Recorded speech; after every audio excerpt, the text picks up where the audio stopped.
Blog Talk Radio. All right, here we go. Live from Washington, D.C., it's Quintessential Listening, Poetry Online Radio. QLPOR, as it's widely known, features a bevy of poets, spoken word artists, and live poetry readings with best-selling authors. Your host is Dr. Michael Anthony Ingram. Good evening, everyone. My special guest tonight is Donna Spruijt-Metz. Donna is a poet, a psychology professor, and a recent MacDowell Fellow. Her career began as a classical flutist. She lived in the Netherlands for 22 years and translates Dutch poetry into English. Her poetry and translations appear in many publications. She has written 2 chapbooks, the title of which are in the bio description, and her full-length poetry collection, General Release, From the Beginning of the World, available from Free Verse Editions, will be released soon. Donna, am I correct? Soon? Actually, it just got released, so it's out there. All right, fantastic. That's even better. So the book is available now. Welcome, Donna, to the program. Thank you so much, and thank you for your kind introduction. All right, yes. As you can tell, I'm quite excited. We've been planning this for a while, so once I start off and I'm a little nervous, it's going to be okay. All right. Well, let's begin this poetic journey. Donna, what is poetry? Oh, that's such a good question. I was reading an interview with Gabriella Bates this morning, and she brought something to mind that Louise Gluck once brought to mind. And that is, poetry is what happens in the silences between the words sometimes, and it's an interaction between the poet and the reader and the page, for me. All right. And it's a place, poetry is where I go to say the things that are unsayable otherwise. And it's where I go to be honest with myself and with whatever is holy, however you want to look at that. All right. The words you just shared are words that I need to ponder for a second. Thank you. So it sounds like poetry really touches you deeply. Very much so. Yeah. In fact, it touched me so deeply that I fled from it for years. I mean, I started my career, my whole life as a poet. Did you now? And then, yeah, I did. I got into California Institute of the Arts as a young girl as a poet. And I crossed the quad, as you used to be able to do, and joined the music school and played flute instead. It was just too hard. It was hard. Poetry was hard. Difficult being able to write about what you were feeling. You got to really hold your feel to the fire. You got to hold your feet to the fire, and you have to try at least to be honest. And it was hard. I mean, you know this. Oh yes, I do. But let me ask this question. Sure. You're in the field of poetry now. Why is poetry important? Oh. Because, why is poetry important? Because we would all die without it, Michael. Okay. I think we would all die without it. And all right.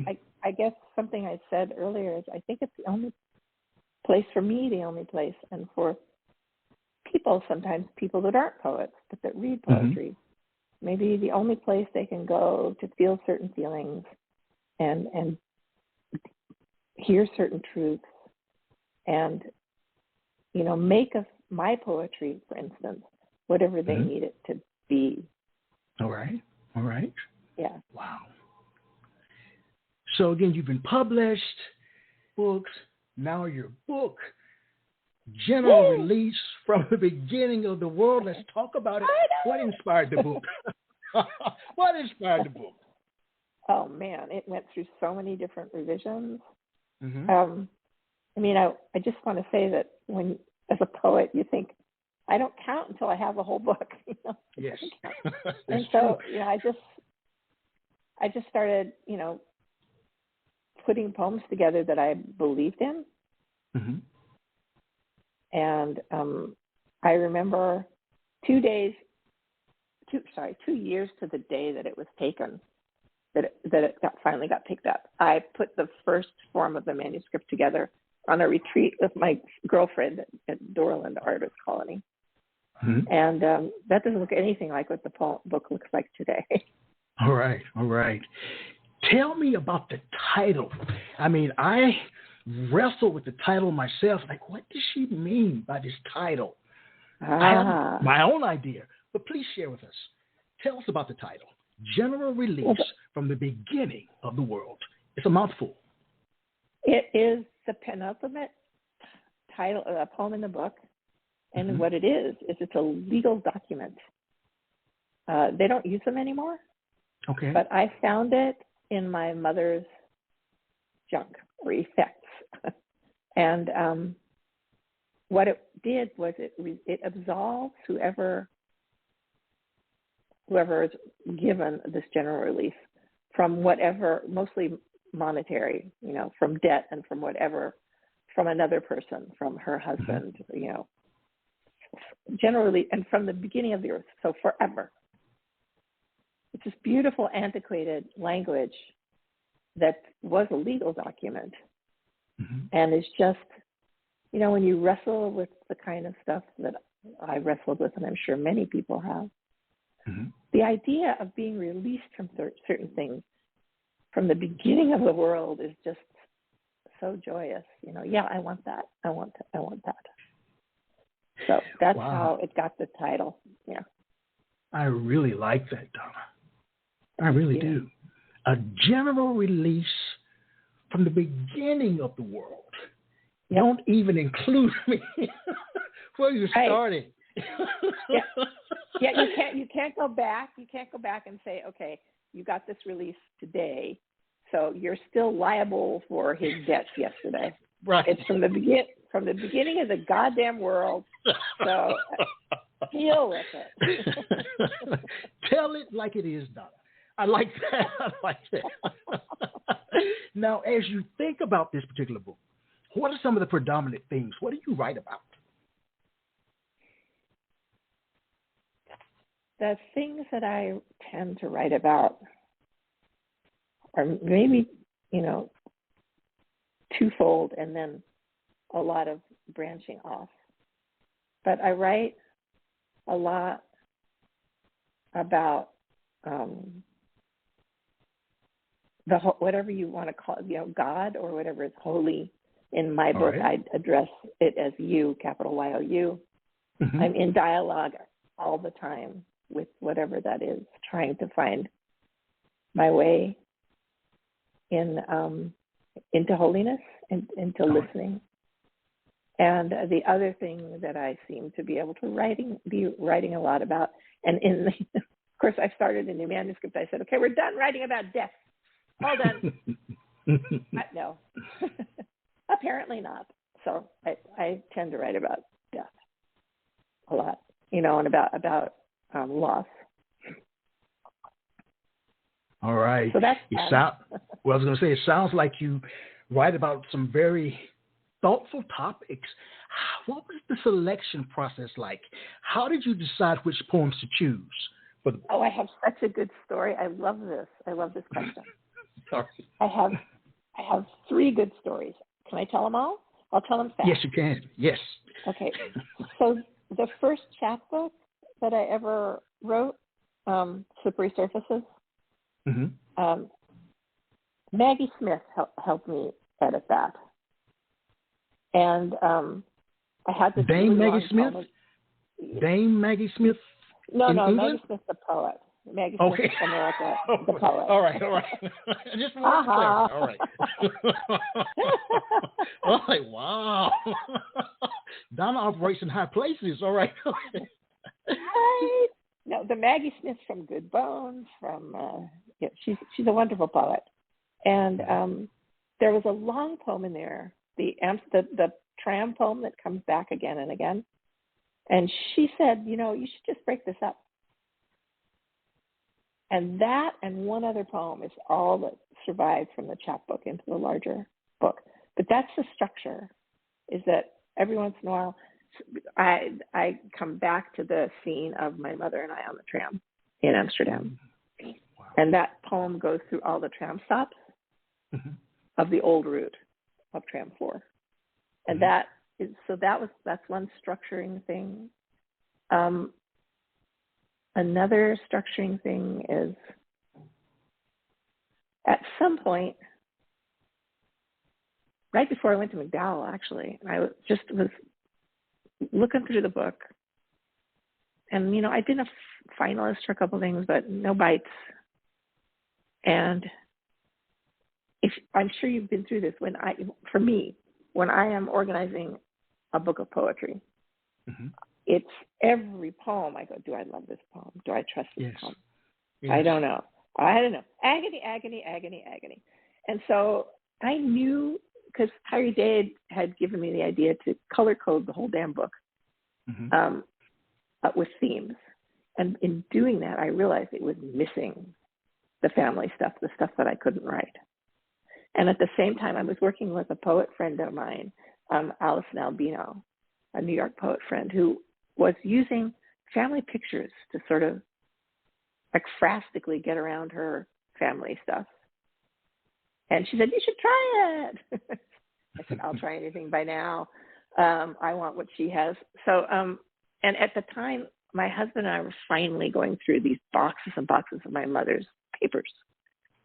So I started using pictures, but not only pictures, but documents like the general release document, to sort of get at the junk that I hadn't been able to get out. And those poems, I think there's about 8 of them. Right before I went to MacDowell, it was like a fever. I thought, these poems have to go in. And I went through the book, and it was like, don't trust this poem, out. None of that agonizing. None of it. It's like, this has to go here. This poem, this is a bad poem. Out you go. And it was like a 10-minute job instead of a 2-day job. And I sent it off to the next 5 people, And the first person I sent it to took it. Wow. So that's the story. Yeah. Wow. So the thing about a book of poetry is that it takes a village, really. Yes, it does. I agree. Yeah. I agree. Please share with me the titles of 5 of the poems in the book. Choose 5 poems randomly. Just want to know their titles. Choose 5 poems randomly. Okay, grabbing a book, changing glasses. Yeah, because you don't really don't want me to try this without my reading glasses. Okay. Random, you say? Yes. American Psalm. To the Death. Doppler Effect. I find this in my mother's effects. Right. And I Need the Long March, which that's not a random choice. That's the first poem in the book. All right. The reason I asked that question, what role should a title play in a poem? Oh. It should carry its weight, otherwise it should go away. Talk to me. Tell me more. Okay, so it should not, I'm about to tell you what it shouldn't do, which is not what you asked me. That's okay. You asked me what it should do. Tell me both then. What should it not do, and what should it do? I'd like that. It should. I'm not a huge fan of poetry titles that come out of the poem itself, because you've already said that. Okay. So I think it should add something new to the poem. The only title in this whole book, I think, that takes the title from the document itself is the general release. That actually is in the document that's in the book. But other than that, I really feel like it should add something new. It should give you new information that that helps you understand the poem. You know, poems are not necessary, usually aren't long. And so every word you use should have a good reason. Mm-hmm. So for you, what comes first, kind of like the chicken or the egg, the poem or the title? Oh, the poem. That's easy. Here's a question for you. For you. I'm listening. Here's a question about the poem itself. Does the poem lead you where you want to go, or does it lead where it wants to go? The poem when you write it. Oh, those poems are so damn sassy. They go wherever the heck they want. All right. All right. They have absolutely no regard for my feelings. Okay. They have no regard for your feelings. All right. No, and if a poem goes where I want it to go, I would put money on the fact that it's probably a crap poem. Wow. Yeah. So the poem tells you what it wants to be. Often, yeah. What would that look like? What would that look like for a poem? I've never asked this before. What would that look like for a poem to tell you, this is what I want to be? You still, there's some control that you have. We're just talking. Let's just talk. Yeah, of course. No, I think it's great. These are great questions. And it makes me think, and I like thinking. Mm-hmm. So I almost want to say there are two kinds of kidnappings, two kinds of poem kidnappings. One of them is a fast kidnap, and one of them is a slow kidnap. Like that first poem in the book, that I, by the way, didn't want to be the first poem in the book, but I couldn't get around it. All right. That poem I actually wrote in a workshop with Tyree Day, and who's fantastic. Hello, folks. Tyree Day is wonderful. It came out pretty much whole. I was like, you said what now? And that was like not at all what I was expecting, or wasn't a place I was thinking I was going to go. Mm-hmm. And then mostly it's the slow kidnap that, you think, like, there's one of the poems in the book, I think I named the title, I find this in my mother's effects. Mm-hmm. And it's an acrostic, and it's a picture of my father's death certificate. And in the end, so I think I'm going to talk about that, right? Because it was kind of shocking to find it. It told me something that I didn't actually know all the way. Mm-hmm. But I spend the entire poem talking about my mother. Pretty much. So, and that is, and I kept trying to bend it to my will. I was like, just not having it. All right. And then I thought, actually, I think I like this. This poem might be okay. Mm-hmm. And that's what happened. Well, I'd like you to share a piece. Okay. I would love to. What would you like me to share? Well, I was thinking either the first poem that you talked about or the poem about your mother's effects. The first poem that I talked about, you mean? Well, the first poem in the book. Yes, the first poem in the book, yes. Well, let's maybe start there. Okay. Sure. I need the long march. When I was my grandmother's mother, I knew she would be beautiful in the time of war.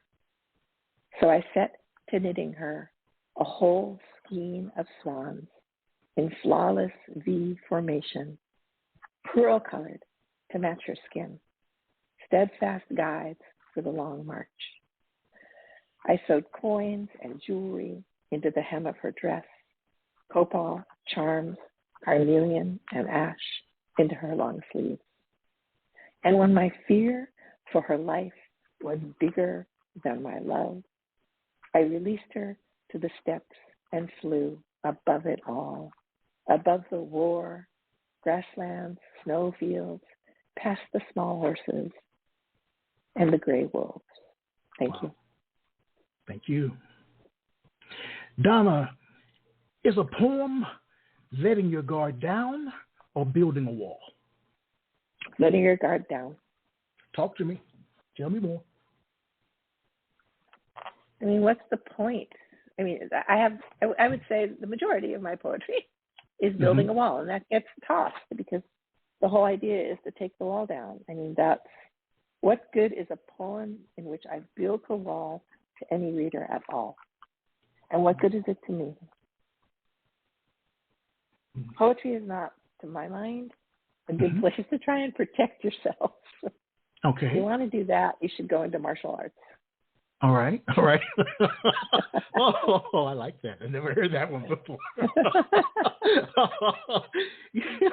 You should put that on a poster. You should put that one on a poster. All right. Yeah, thank you. All right. Now, with this book, are you hoping that it resonates with a broad range of readers, or are you targeting a specific audience? Oh, I mean, what poet doesn't hope that it'll resonate with a broad range of readers? Show me a poet who doesn't hope that. Who do you want to read this book?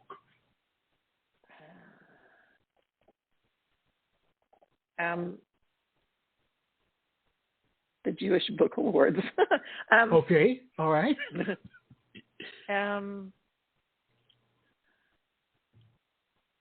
Gosh, I mean, you write the book. Yes.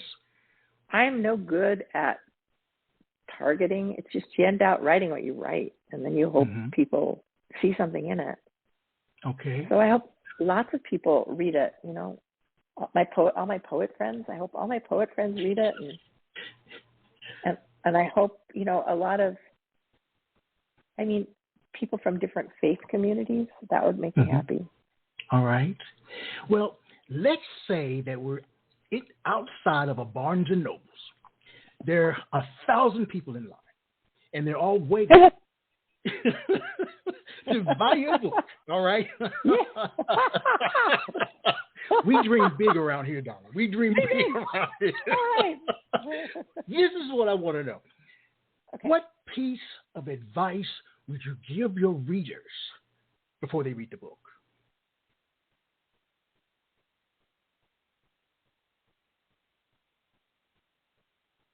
I would say it's a sensuous thing. It's a sensuous being, this book. So if you like whiskey, pour yourself a nice stiff one. If you prefer hot chocolate, also good. You know, sit down with it, and don't feel like you have to read from cover to cover. Just, you know, float around in there. In any way that you float around in my book will be an incredible honor to me. Oh, wow. Very nice. Very nice. Please share another piece. Do you have one that you want to hear? I'd like to hear the one about your mother. I think you have a number of those, I believe. So whatever you like. Yeah, there are lots about my mother. Yes. Please read a poem about your mother, whichever one you choose. Okay. Okay, help me here, because the one that comes to mind is it's an ekphrastic poem, but that people can't see the picture, so maybe I should choose something different. If they purchase the book, they can see the picture. Yeah, the picture's in the book. Right. Yeah, those last 8 poems that I shoved in there, I'll have pictures. Okay. So shall I find one without a picture? All right. Yes. All right.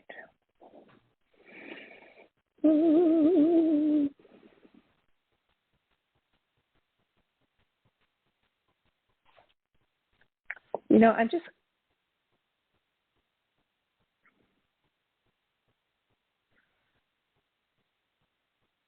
no, that's almost all. Here's what I'm going to read one of the ekphrastics, because those are the ones that are most specifically about my mother. All right, then. And I'm going to read this one when I find this one, my mother's effects.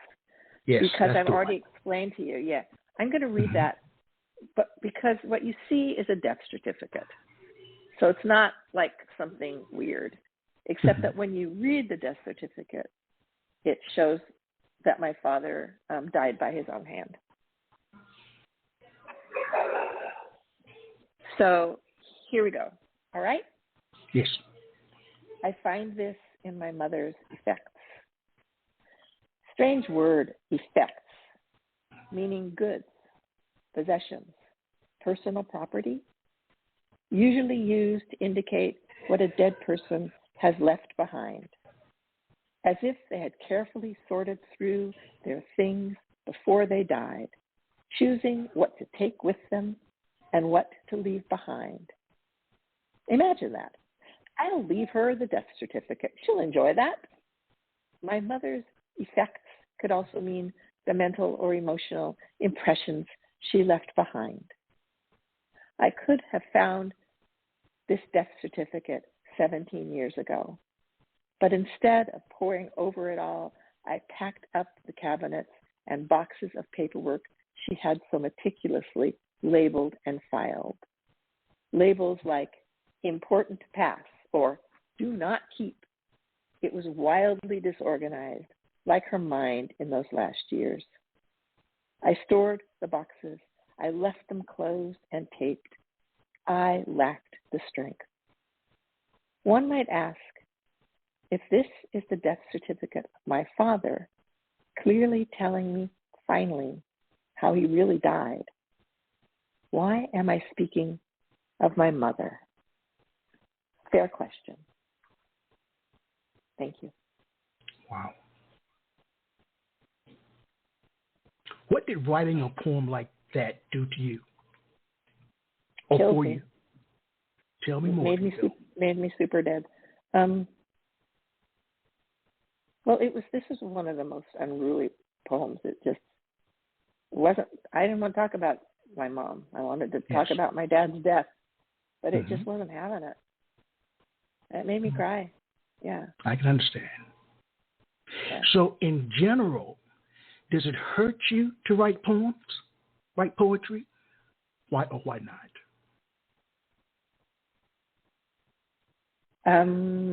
I think for every poem, for the most of my poems, some of them are silly, but for most of my poems, there's a moment where it hurts. Yeah. Yeah. Okay. All right. So with that hurt, writing the poem is cathartic. It takes the hurt away in a sense. Correct me if I'm wrong. I would say that it disentangles it so that I know what it is. You know, okay. There's this wonderful book of Torah commentary. Torah is the Old Testament. Yes. And one of the big Torah scholars his name was Rashi. And somebody wrote this whole book of commentary on the commentary called What's Bothering Rashi? And so when I get a poem right, I figure out what's bothering me. Okay. All right. All right.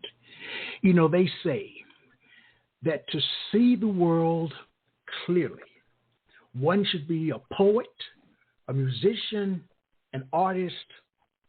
What do you think emerges naturally from your work? What comes from you, Donna? I'm not sure I understand the question. When you write, yeah, what comes out of you? What does the world see? The stuff I've been trying to hide most of my life. Okay. Okay. So and when also, they see that, okay, I'm sorry. Yeah. But also, just the longing for whatever's holy and to understand. Yeah. That. Does that answer your question? It does. And I'm sure I phrased my question wrong when I asked it originally. I left out some of the words, so it would have been difficult for you to answer it anyway. So I'm glad you did what you did. But the most important piece of what I asked, though, is what emerges from you. What do you want readers to understand about you when they encounter your work? Oh, that's a trick question. I have to think about that. Is that what I want? Is that what I write poetry for, so that people will understand me? I think I write poetry so that I'll understand me. And that I hope what other people get out of it is some understanding of their own world. Or something new to them. Yeah. Well, let's talk about that after the break. So let's keep pondering that, all right? We'll be right back. Okay.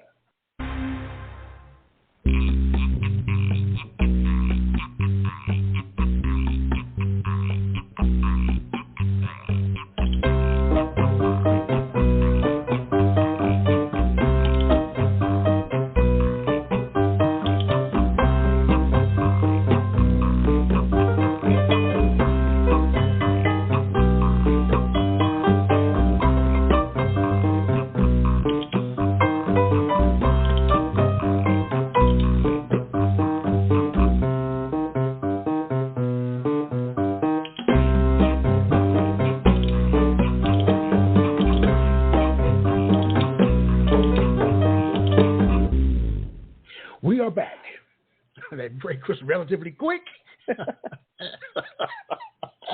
Relatively quick. I am Michael Anthony Ingram. I'm here with the amazing Donna Spruijt-Metz. And we were talking about what emerges from your work. What do you want readers to encounter from your work? Let's talk about that. Let's explore that some more. What are some of your thoughts?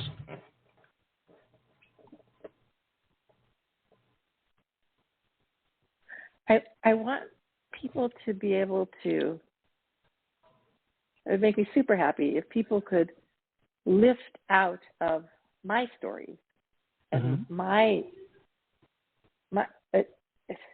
their vehicles for something hopefully larger that they can relate to, so that it doesn't get stuck in me.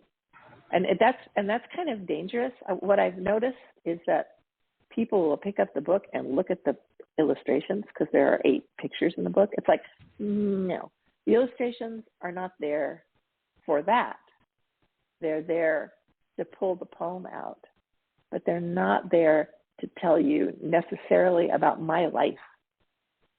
But I use my life as a vehicle. And of course, I'm trying to understand me and what hurts I've been through, and how to unravel myself, and how to, come to God in some way. Yes.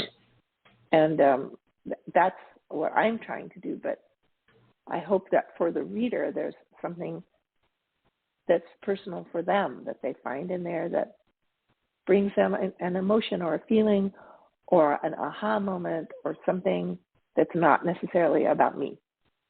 Okay. All right. Please tell me about an early experience where you learned that poetic language had power. Oh, when I was 6 years old. All right. Yeah. And a wall-eyed kid in corrective shoes, and with my father had just died, and my first grade teacher teaching us how to write and making us write little stories. But I liked writing poems.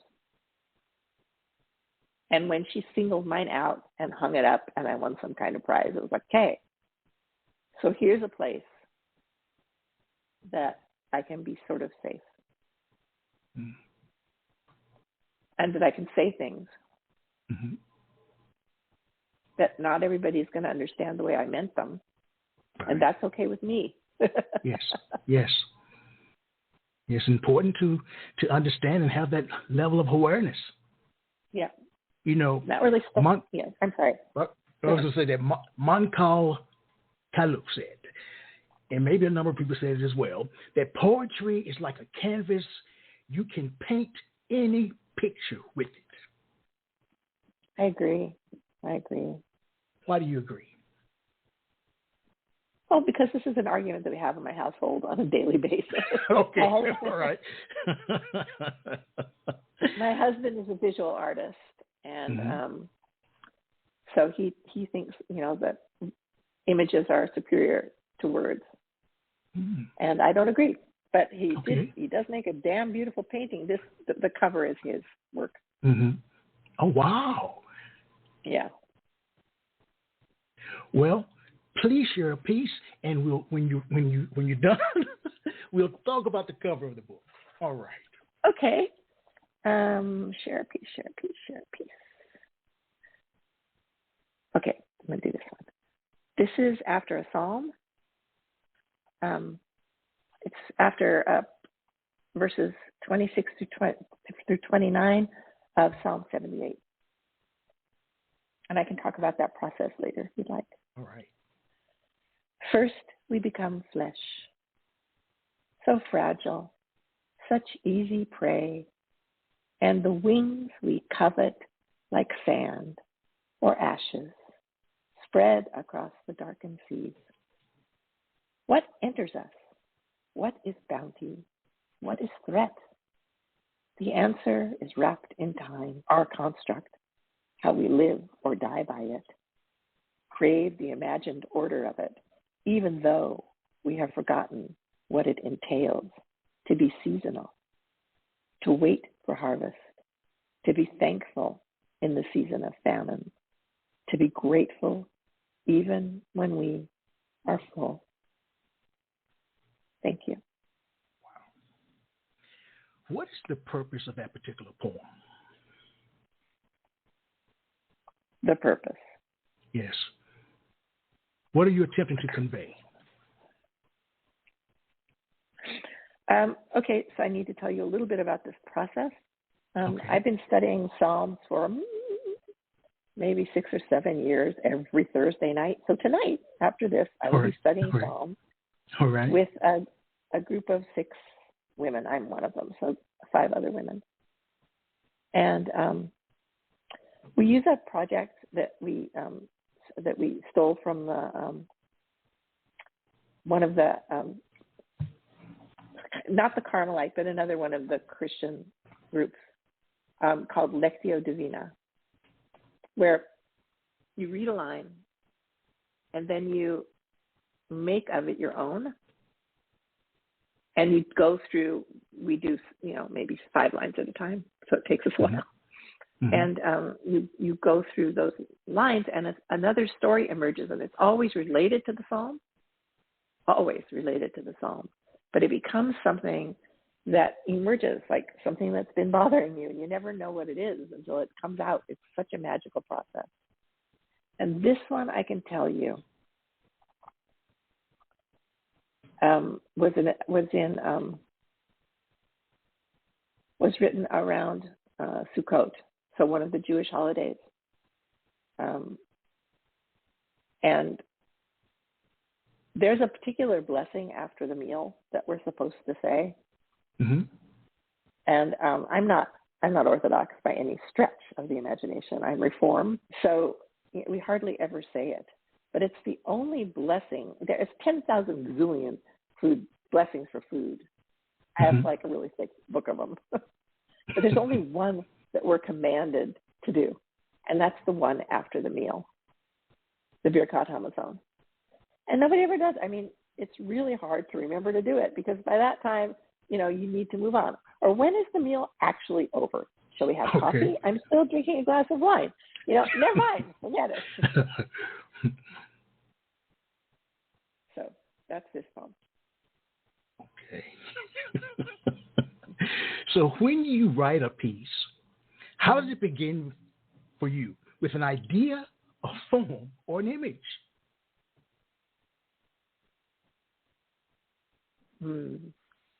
I must say mostly image. Tell me more.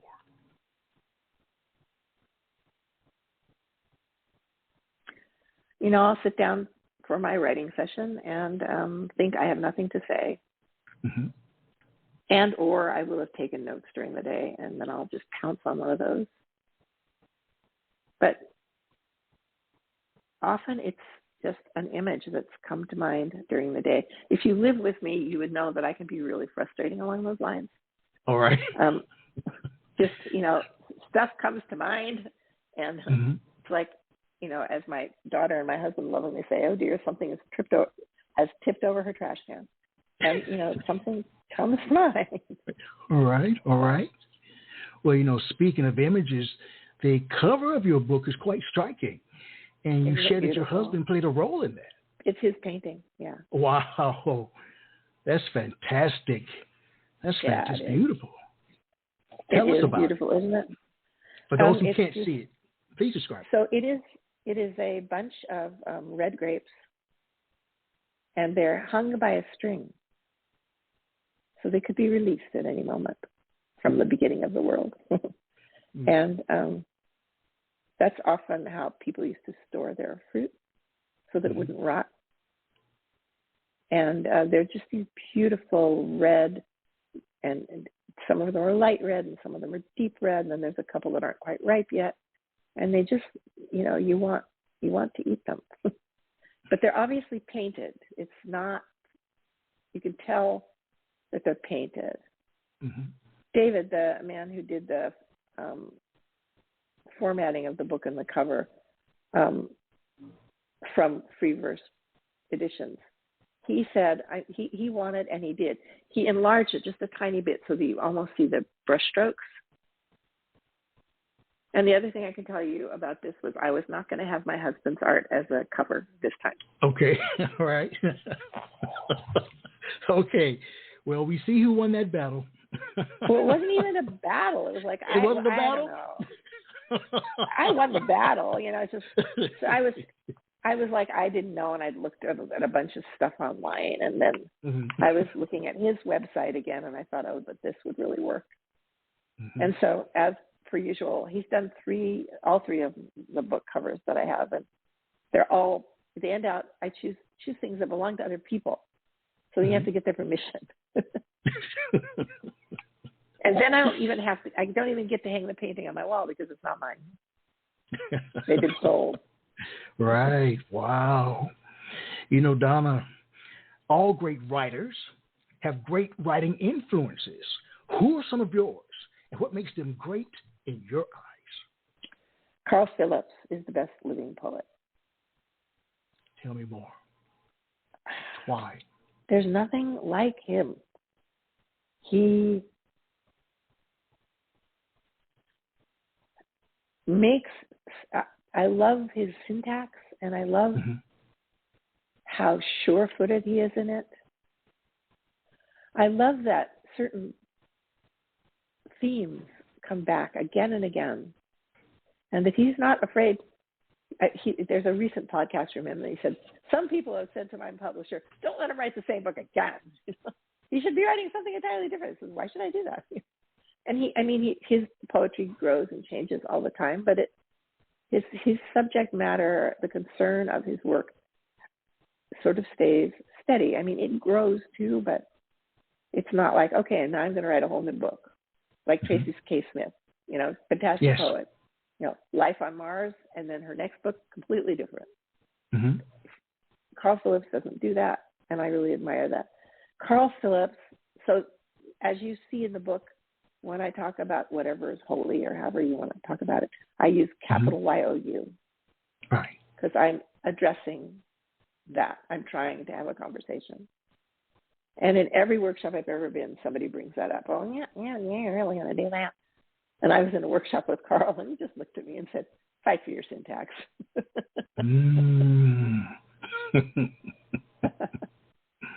Now, is there anyone else? Sure.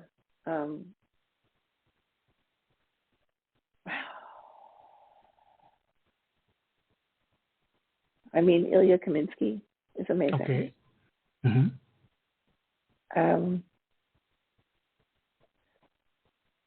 But we're talking about somebody whose work I return to again and again.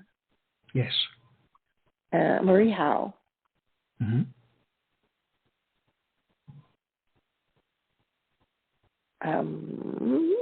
Victoria Tang. Well, I should ask, do you come from a literary background? Yes and no. Okay. My mom was a pianist, a jazz pianist. Oh, wow. Okay. All right. I don't know if you know the West Coast jazz world at all. No, not at all. Okay, well then never mind. But she was a jazz pianist. All right. And at the very end of her life, she started writing poetry, and it was terrible. Mm-hmm. I mean, awful. Which was another thing that sort of put me off when I moved to Holland. I started writing again, just because poetry was my only way to live, and it was such a culture shock. You know, and my mom was getting up there and had started writing this stuff, and it just, I hope my friend isn't listening who really loves her work, but I don't. But anyway, so, you know, you could argue that I came from a home where poetry was valued, and that would be absolutely true. And which reminds me of another poet that I really love, and that's E.E. Cummings. Okay. What about E.E. do you love?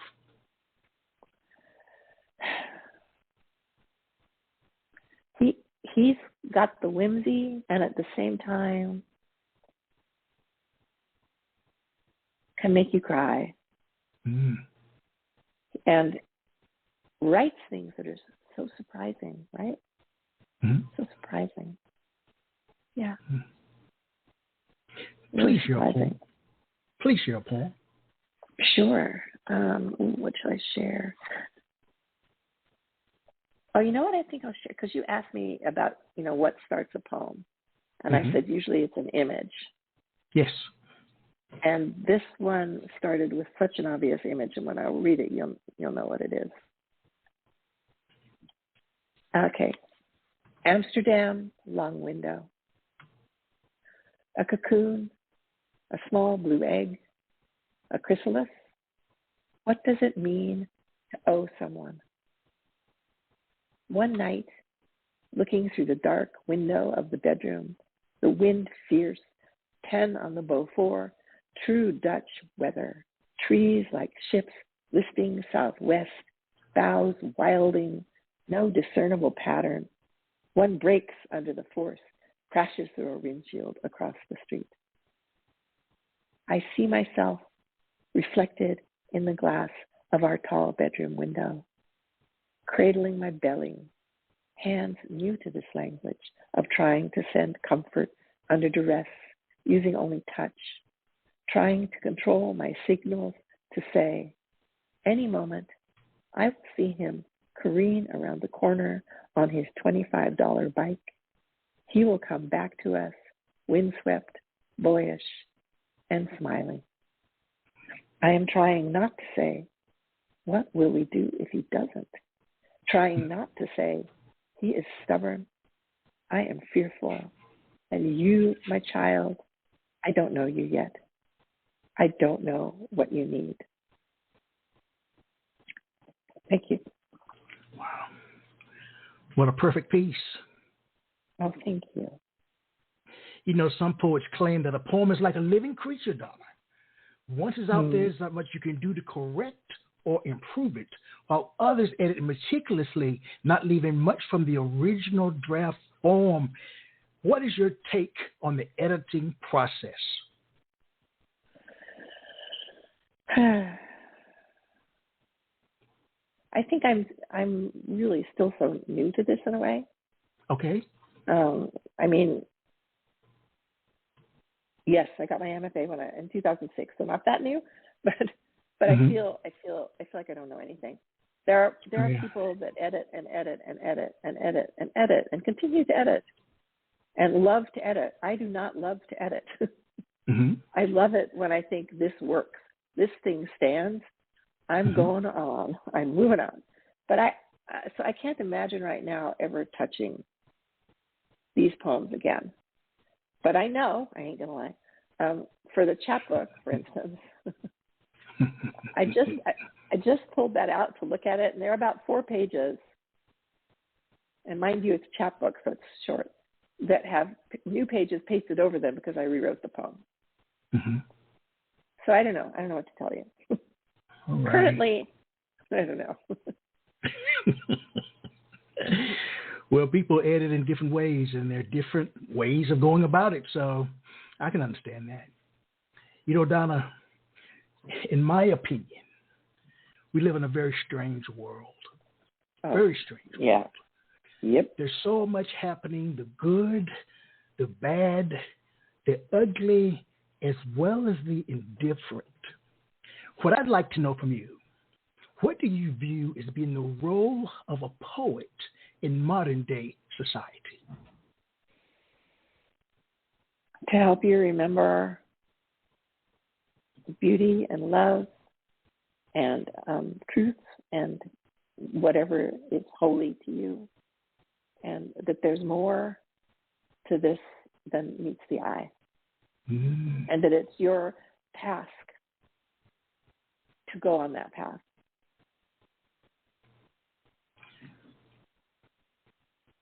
Well, what if I don't want to go on that path, Donna?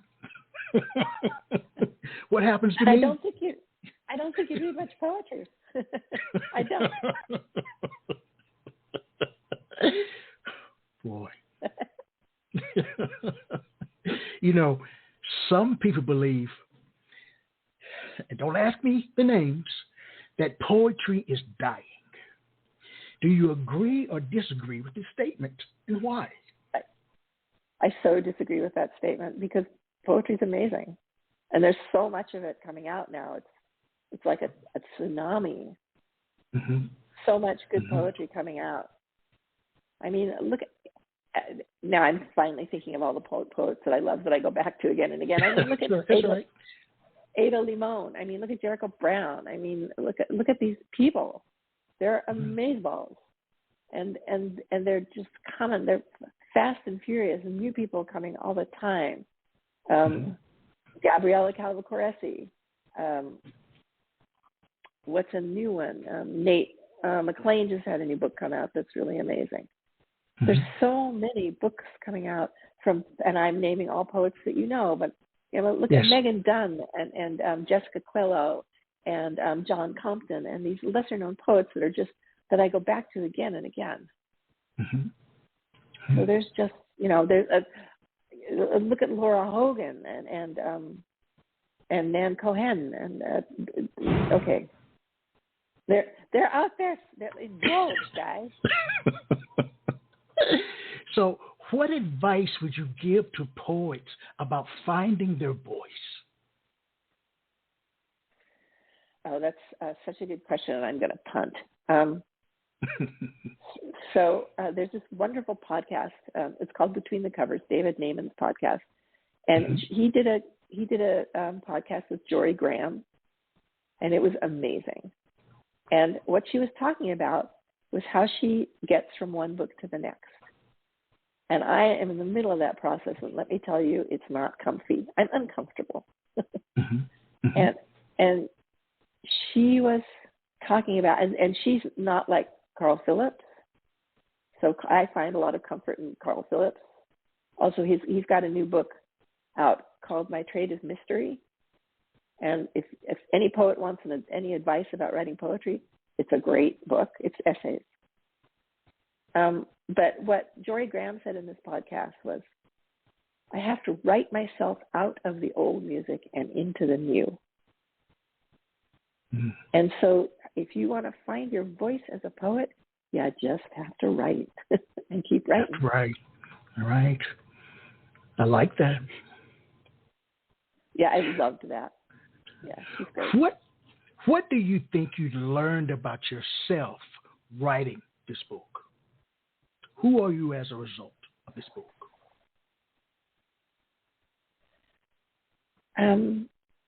More broken and less broken at the same time. Okay.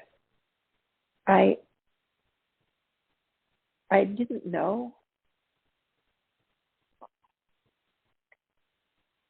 the extent of the damage that my particular childhood gave to me. And, you know, which is not to say that there weren't great things. And I hope that there'll be poems one day that talk about those. Okay. Today is not that day. I understand. And I saw a pattern in it, and I saw how that glued me together in not so positive ways. And I think in writing the book and getting it as right as I could, unstuck me in many ways. I believe that. Well, that brings up one of my usual questions. And the question is, tell me about a poem you were proud of writing, but afraid to share for fear of possible misinterpretation. Oh, about half of the poems in this book.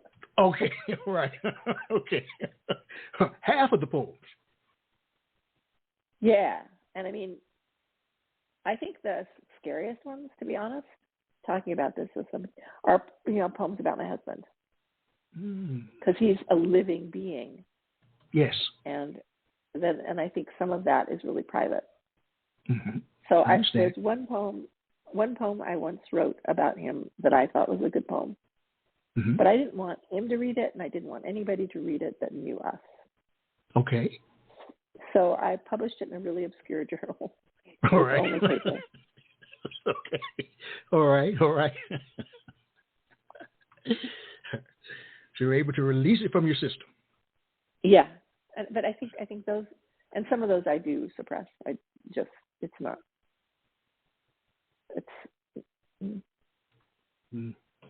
Yeah. Well, I was going to share that we've reached my favorite part of this program. And I view it as being a mini, M-I-N-I, poetry concert. This is an opportunity for you, Donna, to recite, share, read 2 or 3 poems back to back, no interruptions from me. You're on the stage. Ooh, I'm unprepared to be on the stage. You're doing great. Okay.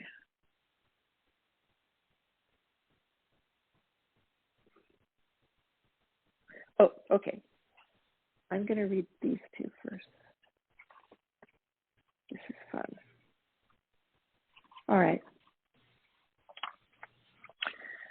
This one is called We Are All God's Poems, and it was actually a prompt.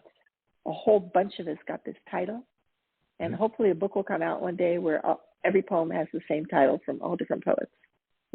Wow. We are all God's poems. God, your desk is vast, and since you are everywhere, the desk is, in some sense, portable, like the stars. I imagine you hitching up your glorious robes, your living garment, gathering it all up to sit at your desk, cluttered with notes and fragments. You are diligent. You show up to the blank page every day. And today, if you have things like days, well, let's call it today or now, or working from a prompt. It's endearing. All around you, which is everywhere, are scattered tiny sparks of light, your rough drafts, waiting for release, longing for each other, and maybe a place at your side, which is everywhere. And that slides right into this next poem, the title of which is Everywhere. And this is after Psalm 84, which is everywhere. Inside your tents, which are everywhere, you are passing out first aid kits, blankets, inhalers, taking on your many forms that we are so slow to recognize. You pulling like a compass, a vortex, a tornado, but so much stillness, and in the eye of it, the sparrow makes her nest, deposits her young as if safe, because everywhere, because nowhere. And now, how fragile your endless silence, the whir of it, which is everywhere, the whir of my prayers. If praise is what you need, come and get it. But please leave the bird in peace. Her eggs are roundness, so essential, rolling through my heart's highways, looking for signs on how to use that you have provided. Enough to cross over to you, the fragrant trees. I have so much to learn. The pain you have provided has honed my senses. I'm here now.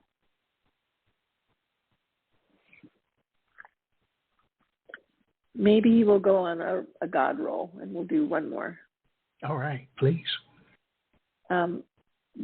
This is called American Psalm, which is kind of like, it's after Psalm 91, verses 9 through 16. But what I did was I stole from one of my favorite writers, another favorite writer, Wanda Coleman.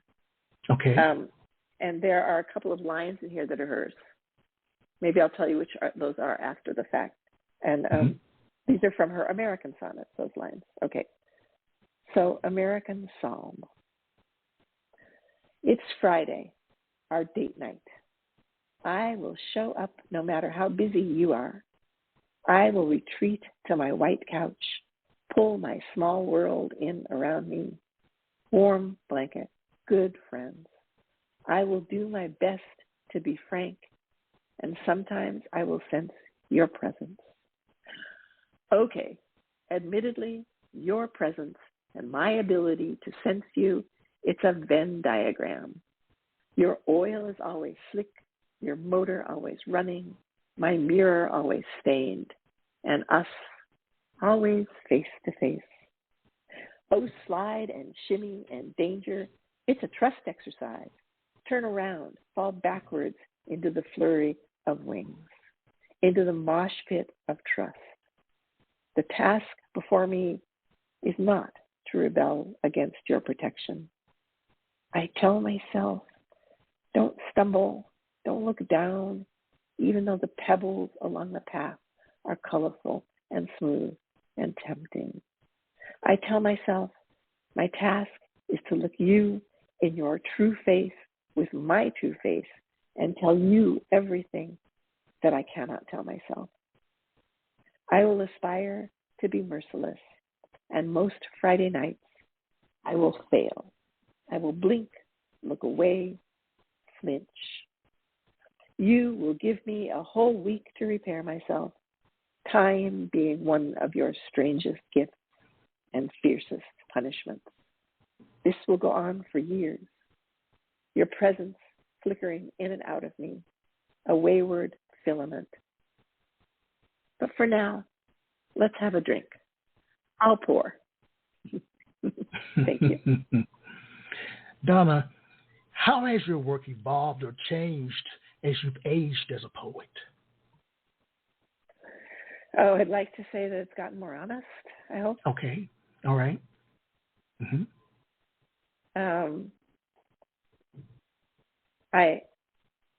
I'm a little bit more at home in form.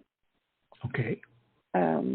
Which I, often write a poem and then put it into a form. It's usually not the form first, and then break the form. So in the end, it's not that form, but I'm more comfortable messing with it than I used to be. And it's become just a real part of my life. It's not like I have to remind myself that I've got to go write now. It's like I have to go write or I don't feel good. I don't feel good without it. I mean, I love the sinking into it even when it's impossible and unruly and nothing comes out. All right, all right. Do you think you were meant to be a poet? Yeah. All right. What surprises you most about being a poet?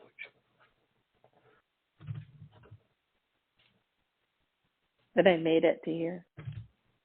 That I finally braved the fire. All right. And sometimes, people don't always understand how hard that is to do, to brave the fire. They really don't. No. Wow. Well, we've reached the end of our poetic journey, Donna. Oh, Michael, this has been so wonderful. You're a fantastic interviewer. I guess you have a little practice. I was going to ask you would you favor us with one more before we go? please? Oh, you're Pretty so please. kind. Please. I would love I love to. your work. I love your work. Oh, thank you. Thank you so much. I think I'm going to read you the oldest poem in the book. All right. I like that. All right. Let me find it.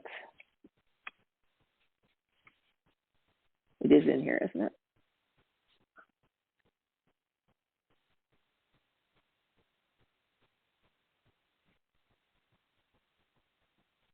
Oh, I know it's in here. Not want to show up. Mm-hmm. Oh, there it is, 55. All right. Yes, I found it. Because I want to read you a daughter poem. And this poem is the oldest poem in the book. This is the oldest one. And it's called The New Science of Slippery Surfaces. And the title sort of runs into the first line, so I'll read it again. The new science of slippery surfaces is revolutionizing containers. Oil will slide through pipelines, glue will flow, bacteria will be unable to find purchase in stents and IV lines. Through my one summer as an incompetent waitress, I watched people trying to slap ketchup out of bottles, then use a knife. Here, in this coffee shop, I wait for you and watch a student at the next table wrestle with the sriracha. And you, my daughter, in your doctor's coat, your wedding ring, sit down across from me. I try not to want too much. Consider all the ways we try to get things out that seem to want to stay in, as if there were a will to it. Thank you. Donna, how can people stay in touch with you? I have every social media known to man. All right. And I have an email address, dmetz@usc.edu, and I've got a website, donnasmetz.com, not hard, and you can contact me through that. Where can people find General Release from the beginning of the world? It's on a bookshop. It's on Amazon. You can buy it from the bookseller. You can buy it from Free Verse Editions. I like Bookshop because then, if you guys know that one, you can choose a bookstore that you want to benefit. Mm. So if you buy through Bookshop and have an account, part of your sales goes to the bookstore as if you went to the bookstore to buy it. Oh, wow. Very nice. Yeah, so Yes. I really like Bookshop. Bookshop.com. Bookshop.com. What's next for you creatively? In other words, where do you go from here? Oh, yeah. From your mouth to God's ears. I'm just, writing things that come to mind. And like I think I said earlier in the interview, I'm done writing about death. Well, that turned out not to be true. And right. So I'm just writing now, just with not, I don't have, I really envy some of my writer friends that say, I'm going to write a book of X, or now I'm going to write a book about Y. And it's like, why? I don't know. I'm going to write poems, and I'm going to write the poems that come, and then we'll see what kind of form that takes. Oh, and the other thing that I'm doing, I want to do a shout out to this. Is one of my favorite poets. Her name is Flower Conroy, and we have a collaborative chapbook that's free. It's on my website. You can just download it, and with Ghost City Press. And we have a full-length a book of poems that we wrote collaboratively that we are now trying to get published. So that's another project that is really near and dear to my heart. Mm. I'm thinking about the title of your book again, and I'm wondering if this is something that you seek, and were you able to find it by releasing the book, this general release? I didn't mean to say it twice, but I don't know. I mean, the book just came out like January 1st. All right. So, but it does, I feel like it does, it's shifted something, for sure. Okay. I think any poet will tell you that a book that they've finished, that they've worked so hard on, will shift something. Don't you agree? I do agree, because you're sharing a part of who you are, and sometimes all of who you are in these words for people to interpret positively or negatively. It's a lot. It is a lot. It is a lot. Yeah, it's a lot. It's a lot. Well, but it's what a wonderful thing. Yeah. Yes, that's the best way to claim it, to claim victory. Well, again, I want to thank you. I wish you nothing but the best. I enjoyed listening to you. I resonated with the words you shared more than you'll ever know. Oh, thank you, Michael, so much. This was a wonderful interview. I really, really enjoyed it. Well, thank you. Well, all right then, everyone. Donna Spruijt-Metz. That's a name I'll never forget. And I don't want you to forget it either, everyone. Well done. Jenna released from the beginning of the world. It's on the bookshelves now. Order it now. Make it number one. Yay! My thanks to all of you for tuning in. And as I share with you every time we're together, that poetry rings somewhere throughout the land. All right. Take care, Donna. Good night. Thank you so much. Yes. Bye-bye. Bye, everyone. Quintessential Listening, Poetry Online Radio, is available on iTunes, Spotify, SoundCloud, and Stitcher. You can also check out the website at qlpor.com.